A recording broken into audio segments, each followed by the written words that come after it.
আজি এই সংবাদমেল বুলি নকওঁ যে আমাৰ মনৰ দুখৰ কথাখিনি আমাৰ জনগোষ্ঠীৰ কথাখিনি এই কথাখিনিৰ কাৰণে আজি মই ইয়াত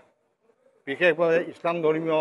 বৃহত্তৰ অসমীয়া জাতি গঠনৰ লগত জড়িত থকা আমাৰ জনগোষ্ঠীৰ ব্যক্তিসকলক যাতে যিধৰণৰ এক পৰিৱেশ হৈছে এই পৰিৱেশৰ পৰা আঁতৰি থাকিবলৈ যিসকলে জড়িত হৈ পৰিছে তেওঁলোকক যাতে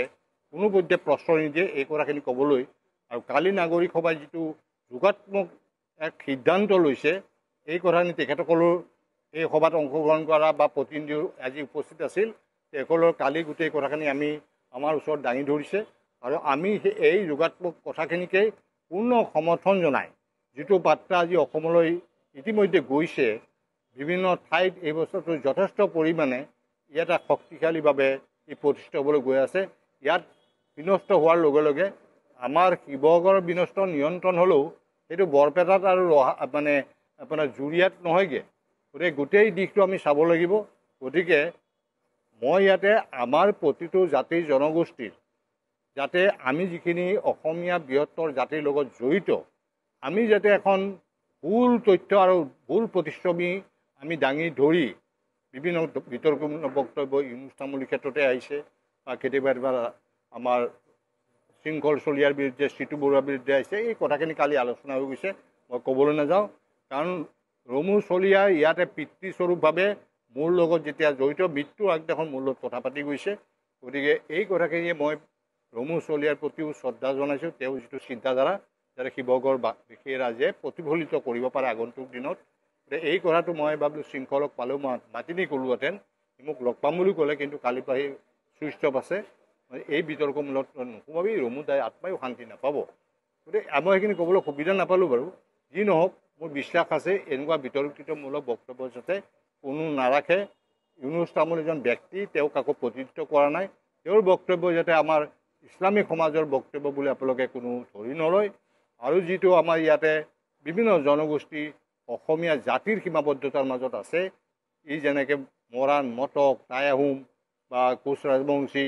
ডিমাচা কাৰ্বি ৰাভা বড়ো এইবিলাক বা আমাৰ অসমীয়া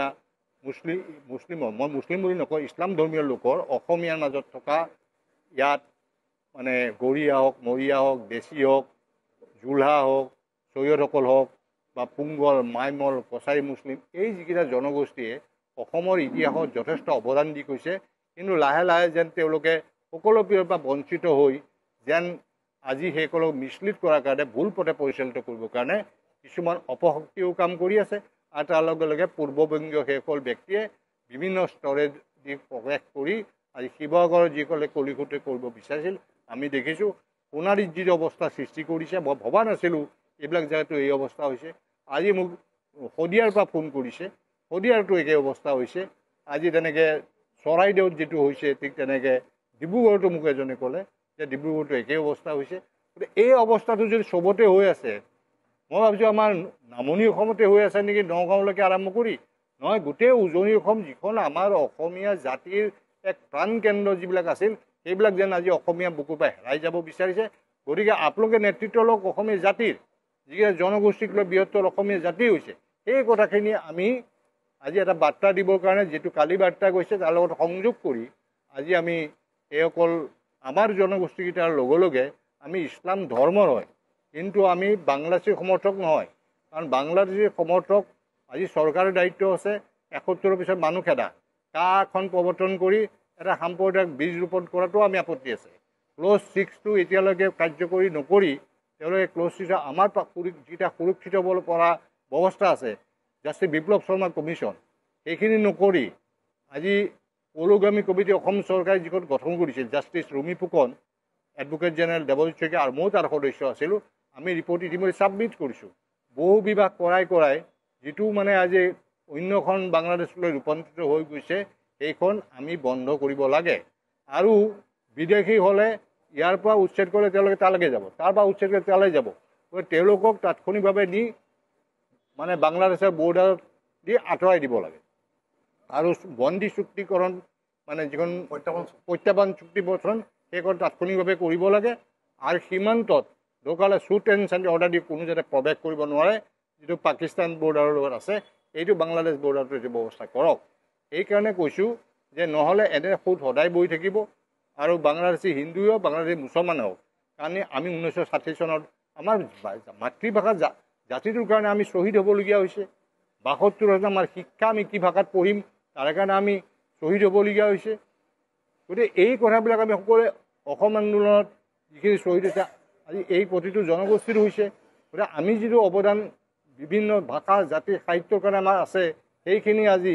কোনো ইনুষ্ঠামূলীয়ে আমাক নষ্ট কৰিব নোৱাৰে গতিকে আপোনালোকে আমাৰ যিকেইটা জনগোষ্ঠী আছে তেওঁলোকক যাতে কোনো ভুল পথে পৰিচালিত কৰিব নোৱাৰে এইটো মুছলিমৰ বিৰুদ্ধে এইটো অমুকৰ বিৰুদ্ধে যদি মুছলিমৰ বিৰুদ্ধে হয় বাকী জনগোষ্ঠীটো আমাৰ লগতে আছে আমি একেলগে তাক প্ৰত্যাহ্বান দিম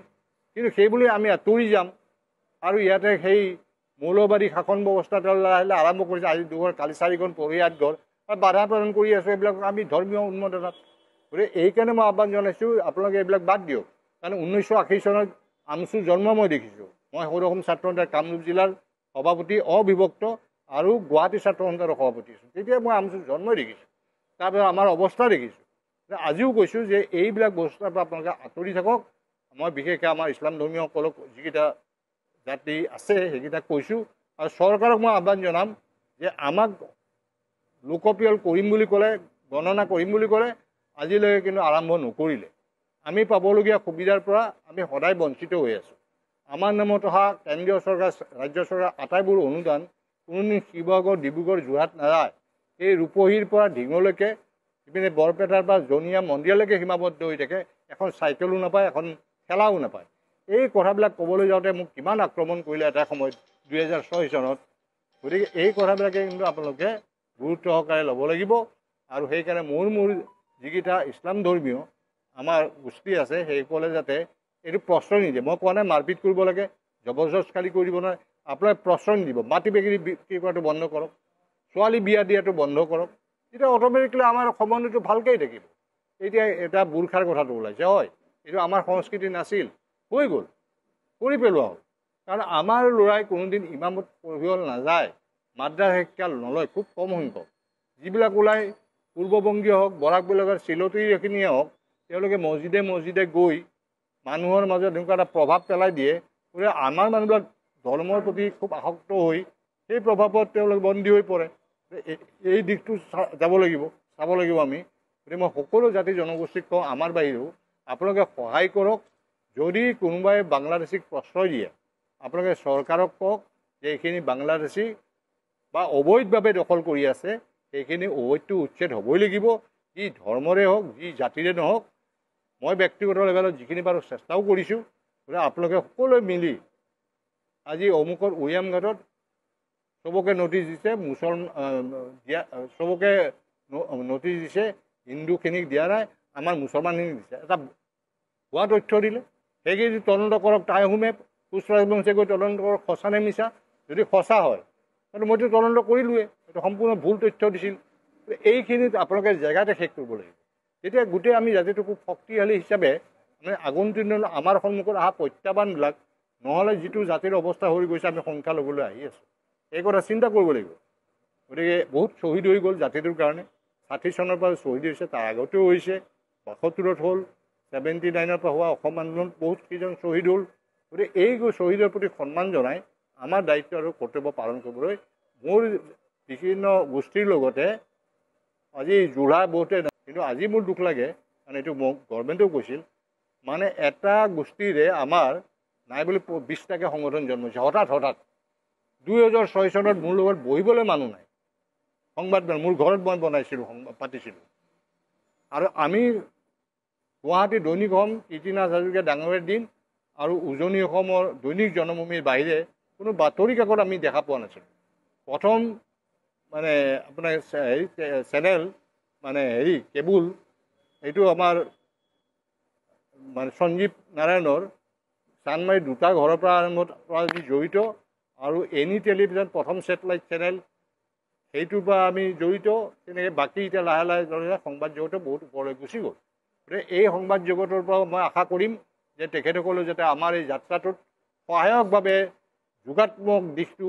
তেওঁলোকে দেখুৱাই দিয়ে কাৰণ এইখন জাতিটোৰ কাৰণে এইখন অসম আমাৰ ক'তো স্থান নাই মই বাংলাদেশত যাব পাৰোঁ নেকি মোৰ জেগা আছে নেকি মই কেনেকৈ বাংলাদেশী সমৰ্থন কৰিম গতিকে এই কথাবিলাক আমি আমাৰ দৃষ্টিত ৰাখি আমাৰ গোষ্ঠী যিকেইটা আছে ধৰ্মত ইছলাম কিন্তু আমি জাতি হিচাপে অসমীয়া এই মানুহ যেনেকৈ ৰাখিব অন্যান্য জনগোষ্ঠীৰ সহযোগত আমি আগবাঢ়ি যাব বুলি মই আশা কৰি আৰু যদি আপোনালোকে কিবা এই বিষয় লাগে মই দিবলৈ প্ৰস্তুত আছোঁ।